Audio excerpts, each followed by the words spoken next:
ममता दीदी के बहरे कानों में आवाज जानी चाहिए।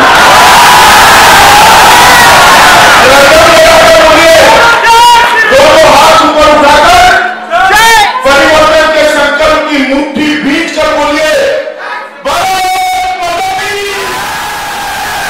भारत माता की। मंच पर उपस्थित भैया, इसमें वॉलेंटियर और कार्यकर्ता जितने हाथ खड़ा करो तो सबके सब है ना। तो सारे कार्यकर्ता मोबाइल बंद कर, जो कार्यकर्ता नहीं है वो मोबाइल चालू होती।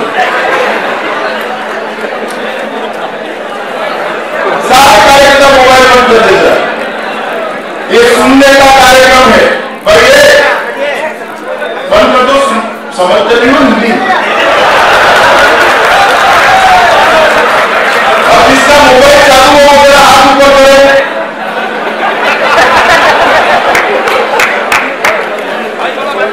पीछे लाइट भी बंद कर दीजिए आपकी। अभी मेरा चश्मा ठीक ठाक काम कर रहा है।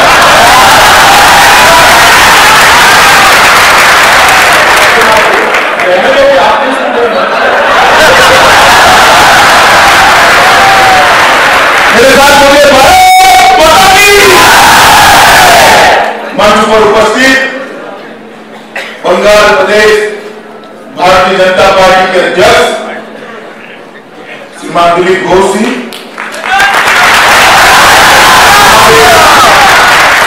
राष्ट्रीय संगठन मंत्री और जिन्होंने बंगाल के चप्पे चप्पे को अपने पैरों से नापा है, ऐसे श्रीमान शिव प्रकाश जी, केंद्रीय मंत्री श्रीमान बाबुल सुप्रियो जी, हमारे पूर्व अध्यक्ष और राष्ट्रीय मंत्री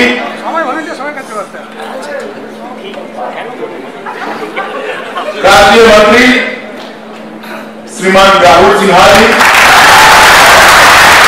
बंगाल संगठन के सहप्रभारी श्री सुरेश पुजारी जी, ममता जी को अपनी गद्दी से उठाने के लिए उनके ही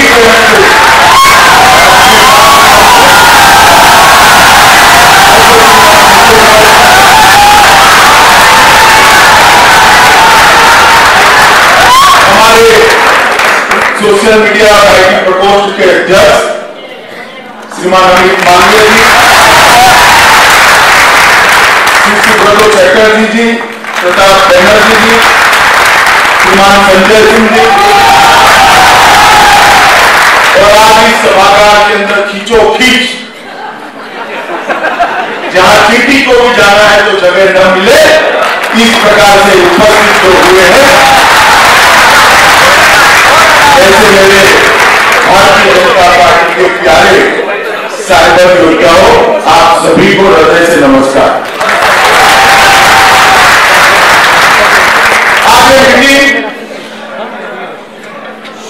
पूरे देश भर में मेरा जो दौरा है इसका एक हिस्सा है।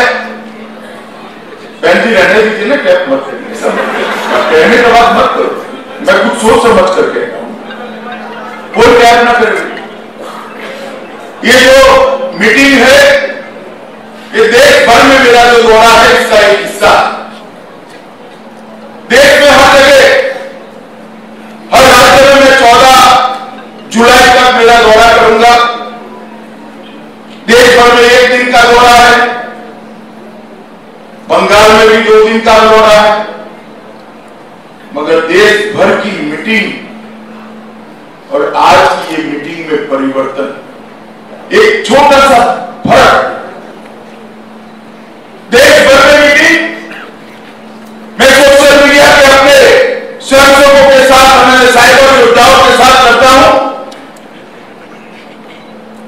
देश में फिर से एक बार नरेंद्र मोदी जी की सरकार बनाने के लिए भारतीय जनता पार्टी की सरकार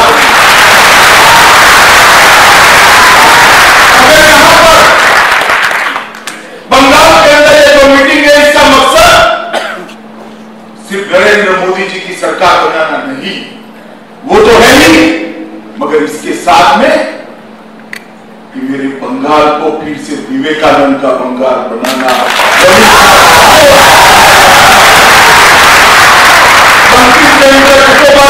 बनाना, शरद बाबू का बंगाल बनाना, श्यामा प्रसाद मुखर्जी का बंगाल बनाना,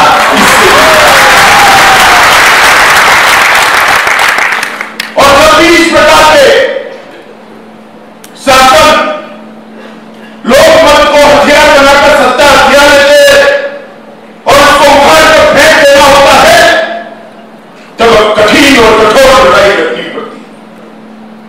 मैं जानता हूं बंगाल के अंदर मेरे कार्यकर्ता जमीन पर अपना खून बहा रहे, उनके परिवार का जवाब मुझे पड़े, मगर आप सबको मैं भरोसा दिलाना चाहता हूं, जिन माओं ने अपने लाल गंवाए, अपने परिवार के सदस्य गाए, उनकी शहादत विफल नहीं जाने वाली है। बंगाल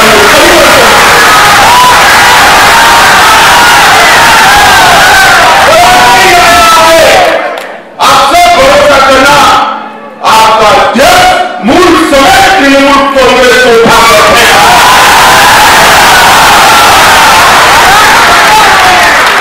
बंगाल में इस प्रकार की परिस्थिति की कल्पना देश का कोई व्यक्ति नहीं कर सकता। बंगाली छोड़ दीजिए, यही पश्चिम बंगाल है जहां से वंदे मातरम का गान बना था और देश भर के दीवाने, आजादी के दीवाने बंकिम बाबू के वंदे मातरम को बोलते बोलते फांसी के तख्ते पर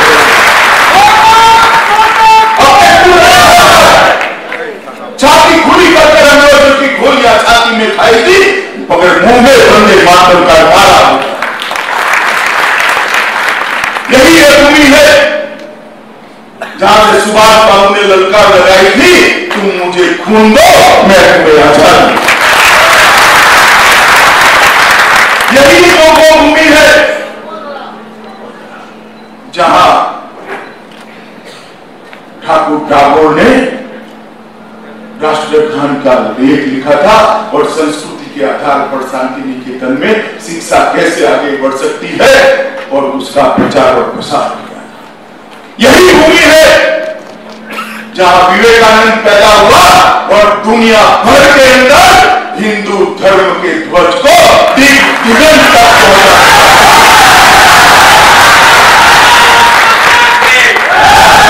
यही भूमि है, मैं गुजरात से आता हूं मित्रों, दूर सुदूर गुजरात तक शरद बाबू के ट्रांसलेशन पढ़ पढ़ के साहित्य के दीवाने मस्ती में झूमते हैं। ये शरद बाबू की भूमि है। आज क्या होगा भैया, कहने दो ना, आप सुन रहे हो, क्यों नहीं सुन रहे हो? और क्या हो गया हमारे बंगाल, क्या हो गया पश्चिम बंगाल? स्थिति इस तरह की बनाई है कि जितना बंगाल बचा है वो भी कहीं चला न जाए, इसके देश भर के लोगों को डर है। आधा तो चला गया, कहीं अभी तो नहीं चला जाएगा। इस प्रकार की स्थिति बनाई। और मित्रों, मैं मानता हूं हम 21वीं शताब्दी में जी रहे हैं, लड़ाई लड़ने के तौर तरीके बदल गए। एक जमाना में तीर तलवार और तोपों से लड़ाइयां होती थी, आज बच्चों के मोबाइल से लड़ाइयां होती है।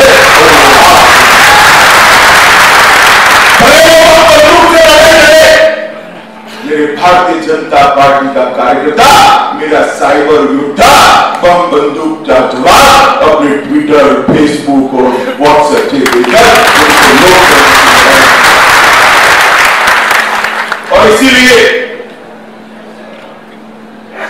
जब बंगाल की प्रवास का अमित भाई ने मुझे फोन करा कि अध्यक्ष जी यहां मीटिंग करनी है नहीं करनी, मैं कहा देश में जहां पर भी टालनी है वहां टाल दो। बंगाल के साइबर योद्धाओं को मैं जरूर मिलूंगा। और मित्रों, आज इसी कार्यक्रम के लिए मैं आज आपके सामने उपस्थित हूं।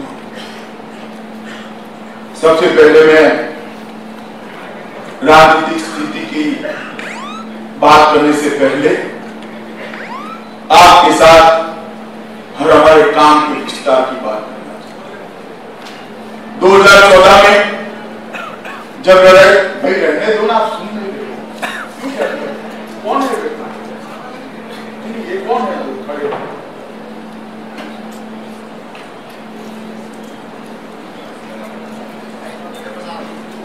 जब 2014 में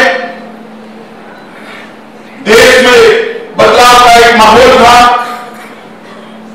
और मोदी जी के नेतृत्व के अंदर चुनाव लड़ रहे थे, कश्मीर से कन्याकुमारी और कामरूप से लेकर कच्छ तक मोदी जी के नेतृत्व में भारतीय जनता पार्टी के योद्धा चुनाव के मैदान में, और उस वक्त जितने भी चुनाव एनालिसिस उपलब्ध है, जितने भी राजनीतिक पंडितों के चुनाव के लिए आकलन उपलब्ध है, विश्लेषण उपलब्ध है, वो सभी का एक कॉमन विश्लेषण था कि 2014 का चुनाव भारतीय जनता पार्टी जीती है, उसमें सोशल मीडिया का बहुत बड़ा योगदान रहा। तो 2019 का चुनाव आने की तैयारी, मीडिया के कुछ ग्रुप्स का रुख हमें मालूम है, किस प्रकार से मीडिया का ग्रुप रिएक्ट कर रहा है, किस प्रकार से काम कर रहे हैं। हम वो स्पर्धा में नहीं जा सकते, हम जाना भी नहीं चाहते। हमारी बात जितनी वो लेकर जाएंगे, छापेंगे, हम धन्यवाद करेंगे, नहीं छापेंगे तो कोई बात नहीं, मेरे पास इतनी बड़ी फौज है जो मेरी बात को बंगाल से अगर अपनी बात को सटीक तरीके से, रोचक तरीके से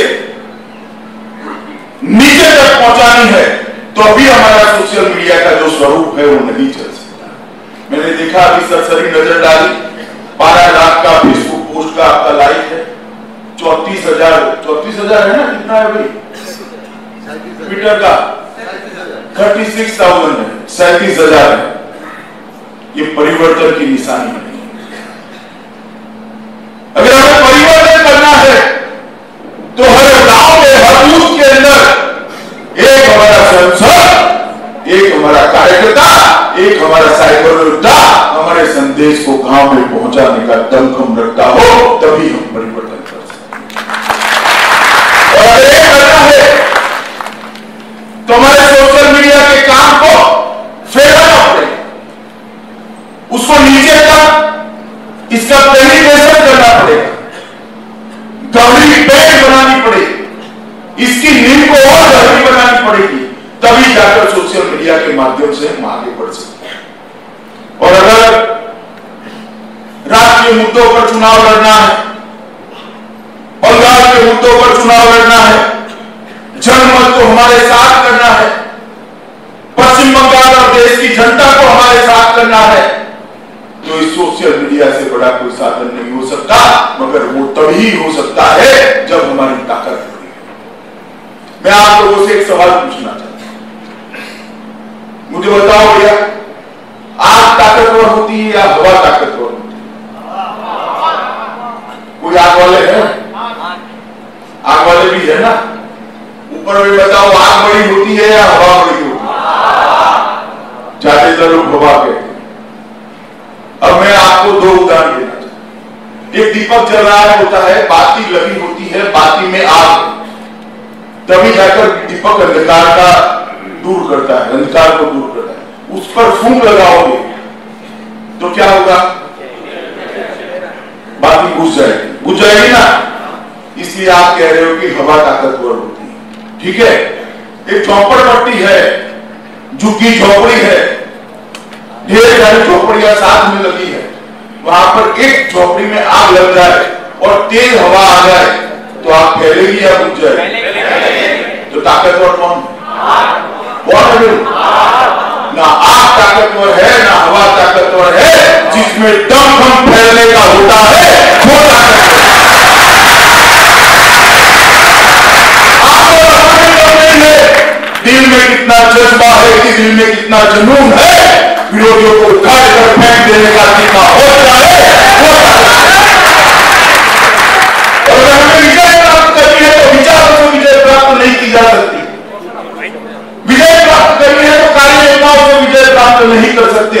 विजय प्राप्त करनी है तो अपने आप को फैला देना पड़ेगा। बंगाल के अंदर एक भी गांव ऐसा न हो जहां मेरी साइबर योद्धा कोई भाई या बहन बेटा न हो। इस प्रकार से बताओ भाई तैयारी है नहीं? जरा जोर से बोलो तैयारी है। या अगर करना है तो काम का सूक्ष्म आयोजन करना। सिर्फ भावनाओं से नहीं होता, भावनाओं से भवन नहीं बनते हैं। भवन बनाने के लिए ईंट, चूना, पत्थर, सीमेंट, कलर सब लगता है ना। मेरी भावना कभी एक बड़ा कार्यालय बन जाए तो बन जाएगा? ईंट चाहिए ना, तो आपको भी फैलाने के लिए परिश्रम नाम की ईंट रखनी पड़ेगी, तब जाकर फैलाव होगा।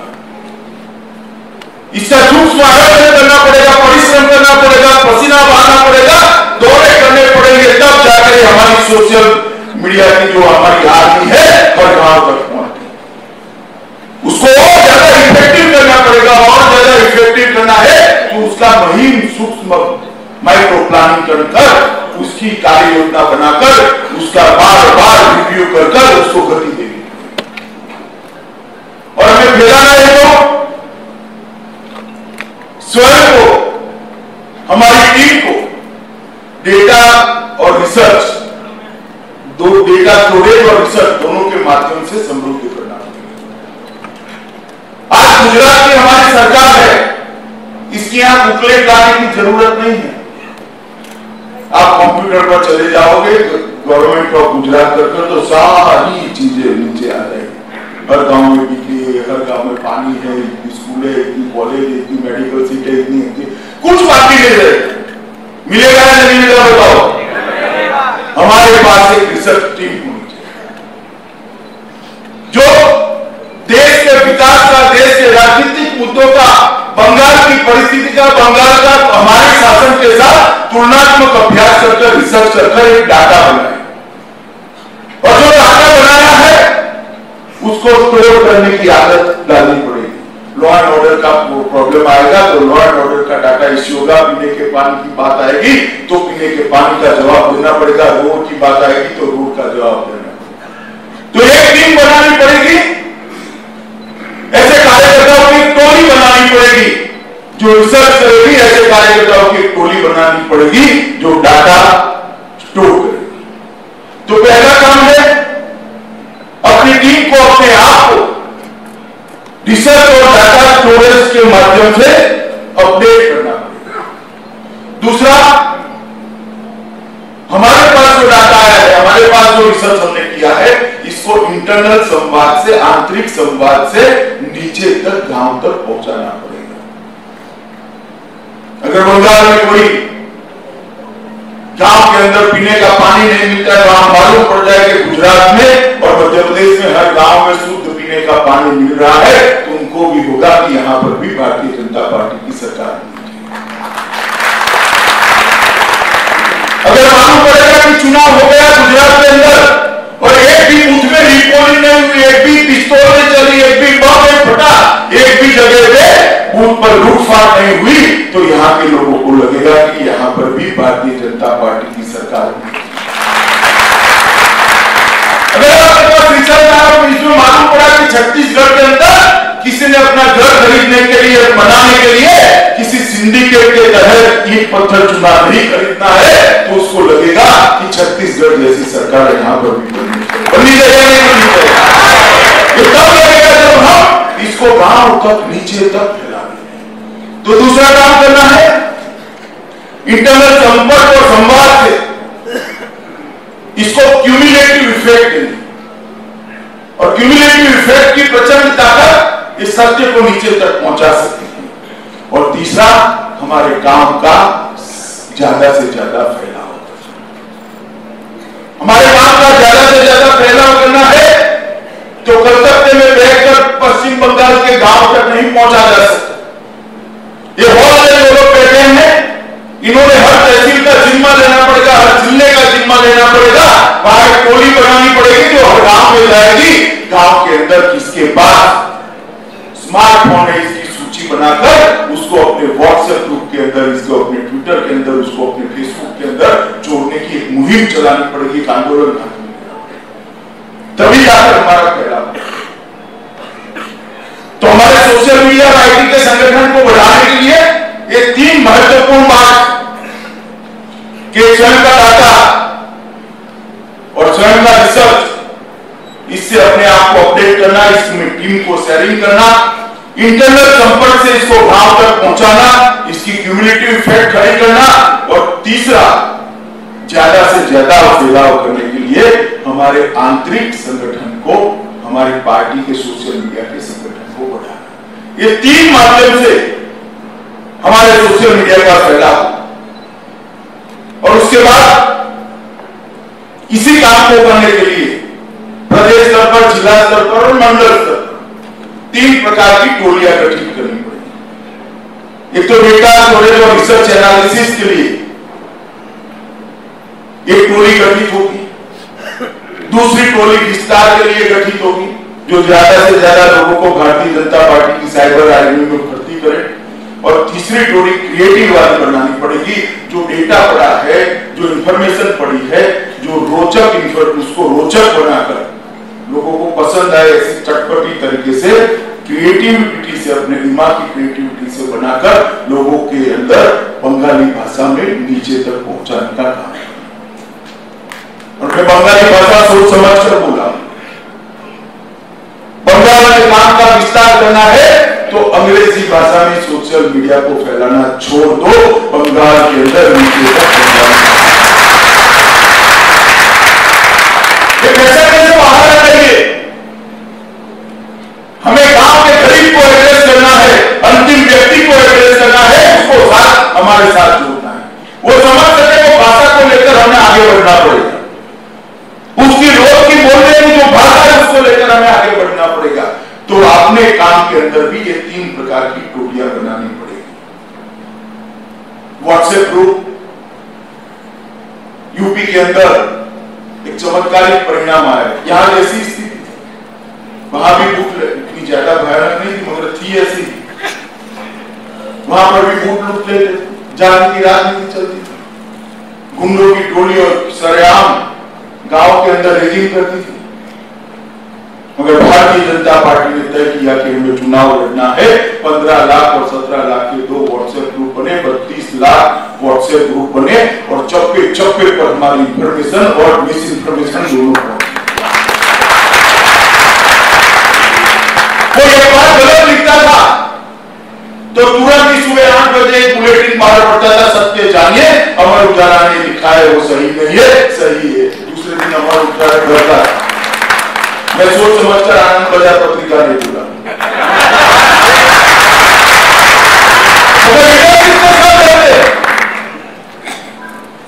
अगर 1 करोड़ लोग जानेंगे कि ये जो छापा गया वो ठीक नहीं है, झूठ है, असत्य है, तो उसकी क्रेडिबिलिटी समाप्त होती है, और क्रेडिबिलिटी से भागकर कोई मीडिया हाउस चल नहीं सकता।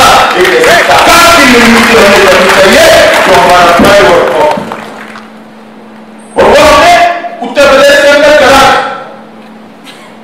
हमें किसी को परेशान, हम मीडिया का सम्मान करते हैं, मगर कोई झूठ का फैलाव के लिए मीडिया के माध्यम का उपयोग करता है तो सत्य लोगों को बताने का हमारा अधिकार है या नहीं, ये बताओ।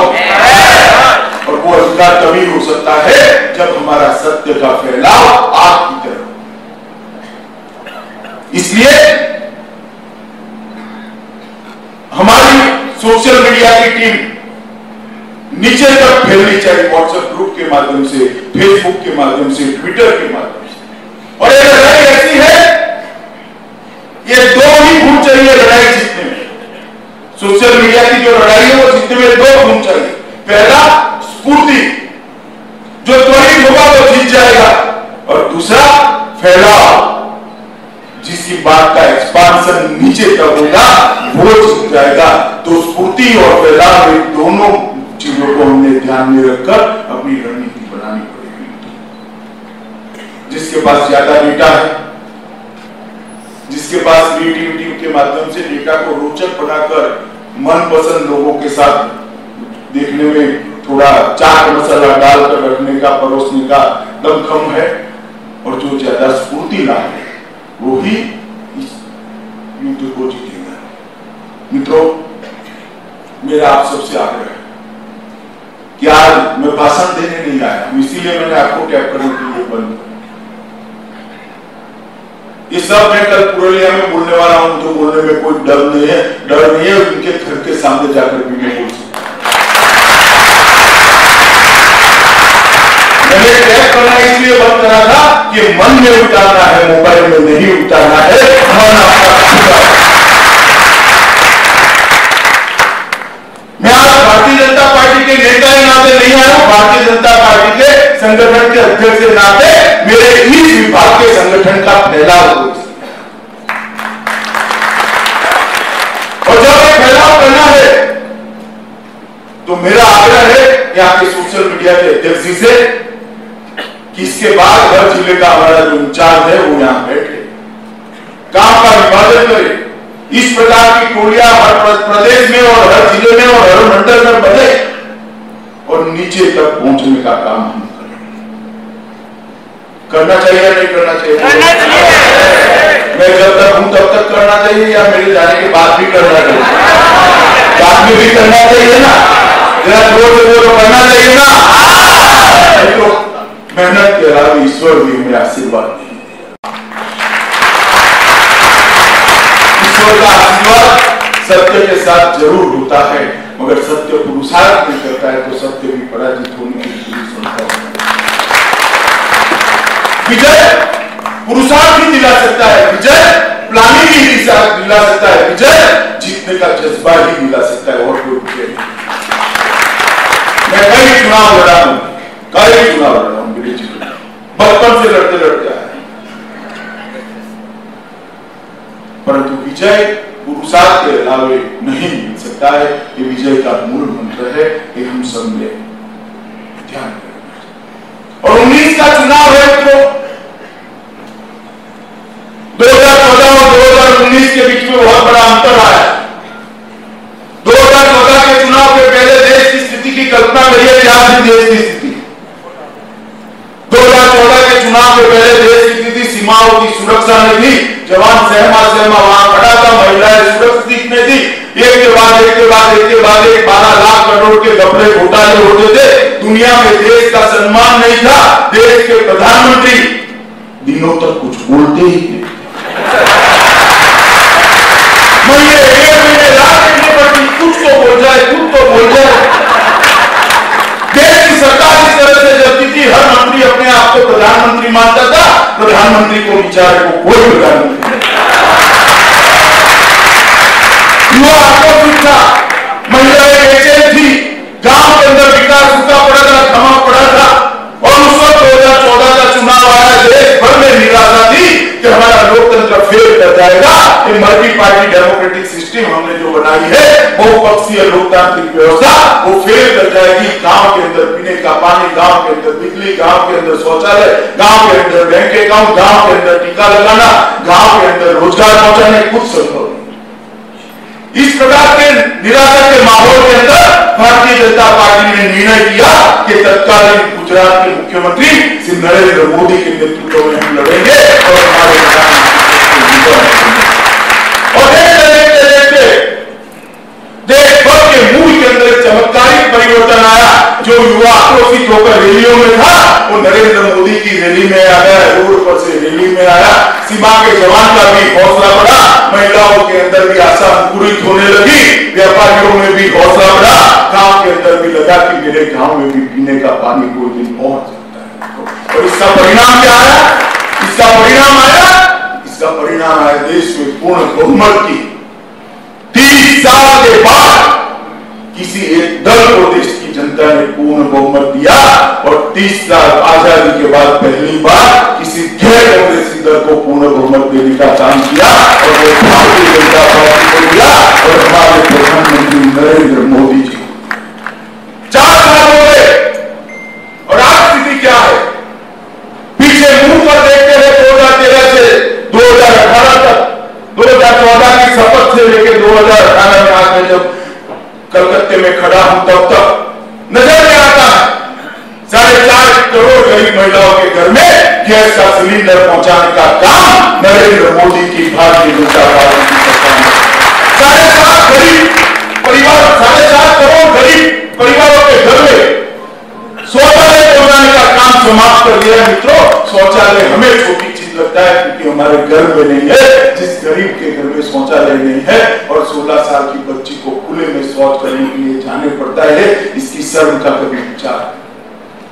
7.5 करोड़ गरीब परिवारों की महिलाओं को, माताओं, बहनों को, बेटियों को सम्मान के साथ जीने का अधिकार भारतीय जनता पार्टी को 31 करोड़ लोगों को बैंक का अकाउंट दिया है, 2 करोड़ लोगों को अपना घर दिया है, 1 करोड़ लोगों के घर में बिजली देने का काम समाप्त कर दिया है, 18 करोड़ बच्चों का वैक्सीनेशन का काम समाप्त कर दिया है, 19 करोड़ लोगों को बीमे से बीमा योजना से सुरक्षित करने का काम भारतीय जनता पार्टी ने 19,000 गांव ऐसे जहां पर 24 घंटा बिजली छोड़ो, बिजली का खंभा भी नहीं था, वो 19,000 गांव में बिजली पहुंचाने का काम समाप्त कर दिया है।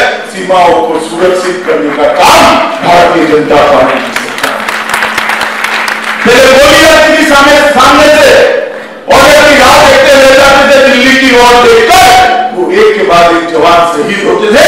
आज वहां से गोली आती है, यहां से गोला जाता है,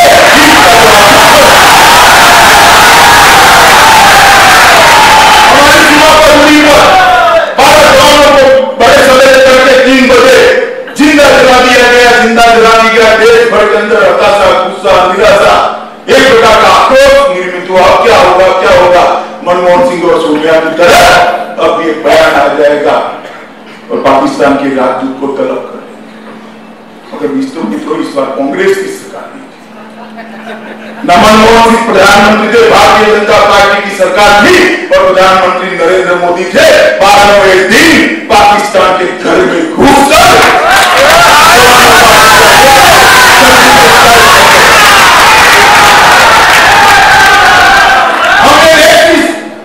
सेना के जवानों का हौसला बढ़ाया। 1 पेंशन की बात 40 साल से करते थे, कोई नहीं देता था। नरेंद्र मोदी सरकार ने एक ही साल में 1 पेंशन का काम करने का काम समाप्त कर दिया। नरेंद्र मोदी जी ने, हमारे प्रधानमंत्री ने देश का सोचने का स्केल बदलने का काम।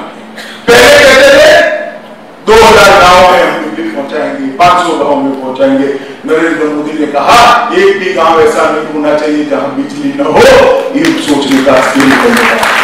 इसरो वाले पहले इतने ही अच्छे हमारे वैज्ञानिक थे, इतनी ही क्षमता थी, मगर सोच का स्केल क्या था? नेतृत्व का सोच का स्केल था 2 उपग्रह छोड़ो, 4 उपग्रह छोड़ो, 6 छोड़ो, 13 छोड़ो उपग्रह। नरेंद्र मोदी जी आए, उन्होंने कहा रिकॉर्ड कितने का है? इन्होंने कहा 102 उपग्रह छोड़ने का, सैटेलाइट छोड़ने का रिकॉर्ड है। नरेंद्र मोदी जी ने कहा रिकॉर्ड तोड़ कर आइए, 104 उपग्रह एक साथ सैटेलाइट के अंदर स्पीड कर हमारी सरकार से भी आगे जाने का काम भारतीय जनता पार्टी की सरकार। देश में जहां पर भी नरेंद्र भाई जाते हैं, उनका स्वागत होता है, सम्मान होता है, सत्कार होता है। मोदी मोदी मोदी कर कर गोरे काले हमारे भारतीय जो है वो सब लाइन में खड़े होता है। ये सम्मान जो होता है वो नरेंद्र मोदी नाम की व्यक्ति का नहीं होता, भारतीय जनता पार्टी के नेता का नहीं होता है। ये सम्मान जो दुनिया में होता है 125 करोड़ हिंदुस्तान का सम्मान। दुनिया में देश का सम्मान बढ़ाने का काम नरेंद्र मोदी जी ने किया है। लाहौर में पहले हमारे प्रधानमंत्री जाते थे, ये मौका ढूंढते थे कहीं फोटो आ जाए, फोटो आ जाए, फोटो आ जाए। इसको हाथ मिला, इसके साथ चाय किया, इसके साथ नाश्ता किया और फोटो या मार्केटिंग के लिए भेज देते थे। इस बार नरेंद्र मोदी गए, अमेरिका के राष्ट्राध्यक्ष होने के बाद भी लाहौर परिषद का उद्घाटन नरेंद्र मोदी के हाथ। हमारे लिए गौरव की बात, देश के करीब 50 करोड़ परिवार, 50 करोड़ लोग, 10 करोड़ परिवार जिसको कोई पूछता नहीं था, वहां नरेंद्र मोदी ने विकास पहुंचाने का, उसको बैंक अकाउंट दिया, टॉयलेट दिया, उसको घर दिया, बिजली दी, रोजगार दिए, गैस का कनेक्शन दिया। उसके जीवन में स्वतंत्रता के मायने, स्वतंत्रता आजादी का मतलब क्या है, उसका भी तो नंबर लगना चाहिए। अब नरेंद्र भाई नई स्कीम लेकर आते हैं, 50 करोड़ लोगों को, 10 करोड़ परिवारों को 5 लाख तक का बीमा। भारतीय जनता पार्टी की नरेंद्र मोदी सरकार उतार कर देगी।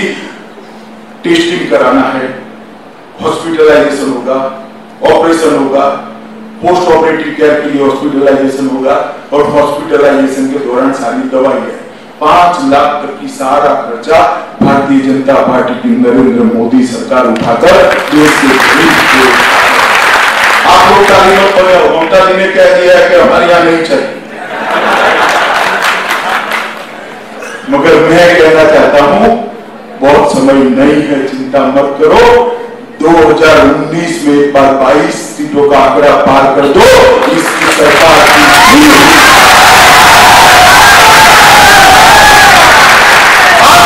हमारे सोशल मीडिया के कार्यकर्ता फैल जाए, कोई हवा उसको रोक नहीं सकती। दमखम के साथ हर गांव में जाने का हौसला हमें होना चाहिए, तभी जाकर हमारा काम आगे बढ़ सकता है। मित्रों, कई सारे ऐसे फैसले लिए हैं जिसके कारण आज देश बहुत आगे निकल गया। और मैं कहना चाहता हूं मित्रों, एक देश में ऐसा पहला प्रधानमंत्री है जो किसानों का भी काम करता है, गांव का भी करता है, शहर का भी करता है, युवाओं का करता है और बीमार बूढ़ों का भी काम करता है। देश के हर सेगमेंट को अपनी योजनाओं से एड्रेस करने वाला व्यक्ति है श्री नरेंद्र मोदी, जो हमारे प्रधानमंत्री। मगर 2019 में अपप्रचार का एक बहुत बड़ा आंधी ये लोग चलाने वाले हैं। अभी देखा होगा कर्नाटक के चुनाव में ममता जी भी गई थी, सब एक के साथ एक हाथ मिलाकर खड़े हो गए। देखा था ना, देखा था ना, देश भर में कार्यकर्ता चिंता में पड़ गए। फिर मुझे बताओ इसमें से कौन लास्ट टाइम हमारे खिलाफ नहीं लड़ा था? बोलो भाई, कौन नहीं लड़ा? चंद्रा बाबू के अलावा सारे लोग हमारे खिलाफ लड़े थे और हम जीत कर आए थे या नहीं? चंद्रा बाबू चले गए तो नीतीश कुमार आ गए, कोई नुकसान हुआ है? अब मुझे बताओ, सब इकट्ठा होकर हाथ ऐसे खड़े करते और बताते थे हमारी सरकार बन गई, महागठबंधन बन गया। क्या हो गया? मुझे बताओ, ममता जी और गुजरात में सभा करे थे, कितने लोग सुन रहे हैं? दिल्ली में करे कितने लोग सुन रहे हैं? अखिलेश यादव बंगाल में सभा करे कितने लोग सुन रहे हैं? चंद्रबाबू नायडू पूर्वोत्तर में सभा करे कितने लोग आए? अरे बोलिए, सब अपने अपने राज्य के लीडर है, अपने अपने राज्य में हमारे सामने लड़े भी है और हमारे सैनिकों ने उनको परास्त भी किया है। सोशल मीडिया का दायित्व क्या है? ये जो कंफ्यूजन खड़ा कर रहे हैं, इसको आपने हटाना चाहिए या नहीं हटाना चाहिए? तो हटाने का प्रयास किया, बताओ? नहीं भाई, ऐसा नहीं किया। देखो, सोशल मीडिया ने दिमाग से हटाने का प्रयास करना चाहिए। मैं एक उदाहरण देता हूं। अभी अपने देश में शादी का जो कानून है, राजा राम मोहन रॉय के कारण नहीं आया था। इसमें लड़के की शादी कितनी साल में हो सकती है? जरा जोर से बोलो। 21 साल से हो सकती है, 21 साल का होगा। और एक 18 साल की दुल्हन है, इसके साथ शादी करनी है, तो एक साल के 21 बच्चे 18 साल की दुल्हन से शादी कर सकते हैं क्या? 1 साल के 14 बच्चे इकट्ठा होकर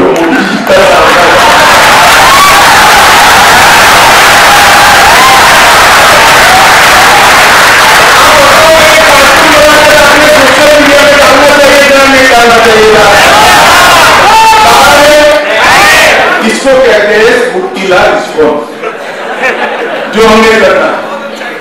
ये सोशल मीडिया का काम है, क्रिएटिविटी से सिचुएशन को व्याख्यायित कर चाट मसाला डालकर तुरंत ही लोगों के बीच में डाल देना, ये सोशल मीडिया।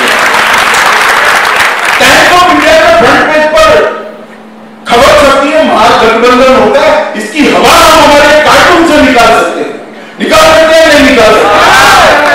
सोशल मीडिया ने अपने आप को, सोशल मीडिया की टीम ने अपने आप को इस तरह, अभी चल रहा है कि राहुल जी का बहुत बड़ा फॉलोइंग हो गया, कुछ लोग किराए पे रखे हैं।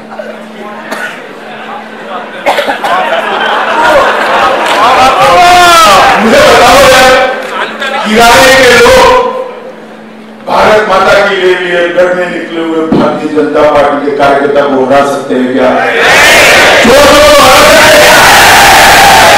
भारतीय जनता पार्टी के कार्यकर्ताओं ने लड़ने की जरूरत नहीं है। हिम्मत के साथ, जज्बे के साथ, जुनून के साथ युद्ध के मैदान में जाने की जरूरत है। हमारे पास दुनिया का सबसे लोकप्रिय नेता हमारे पास है, नरेंद्र मोदी। नरेंद्र मोदी सरकार ने कोई ऐसा काम नहीं किया कि मेरे भारतीय जनता पार्टी के कार्यकर्ता ने सर झुकाकर बात करनी पड़े, सीना तान कर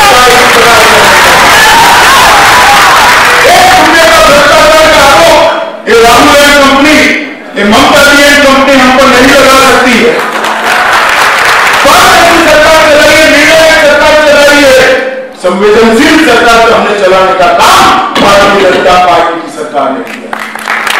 भारतीय जनता पार्टी के कार्यकर्ता ने मन में उत्साह के साथ, जुनून के साथ भारत माता के लिए अपने आप को समर्पित करते हुए आगे बढ़ने की जरूरत है। मित्रों, आज सोशल मीडिया के इतने सारे वॉलंटियर उपस्थित है, मेरी आपके अध्यक्ष से नाते आपसे अपेक्षा है, हर गांव के अंदर आपका एक सैनिक बना दीजिए। ये चुनाव यूं जीत जाएंगे, चुनाव यूं जीत जाएंगे, ममता के जिंदगी कुछ नहीं कर सकते, मगर ये फैलाव नीचे तक जाना। हमने भी हम अपना सैटरडे संडे बीवी बच्चों के साथ से निकालकर गांव के गरीब के बीच में ले जाना। बंगाल में बैठकर दुनिया भर की वॉशिंगटन से कलकत्ते तक की चिंता करने से परिवर्तन नहीं आएगा। कलकत्ते में बैठकर बंगाल की चिंता कर परिवर्तन नहीं आएगा। परिवर्तन करना है तो गांव में जाकर गरीब के साथ बैठकर उसको स्थिति की समझ देनी पड़ेगी, तभी जाकर परिणाम आएगा। मुझे बताओ, मेरी सोशल मीडिया की आदमी तैयार है क्या इसके लिए? तैयार हो? आपकी तरफ फिर जाओगे, आप बढ़ाने का काम करेगी या नहीं करेगी? मेरे साथ बड़े आवाज से मुट्ठी भींच कर बोलिए,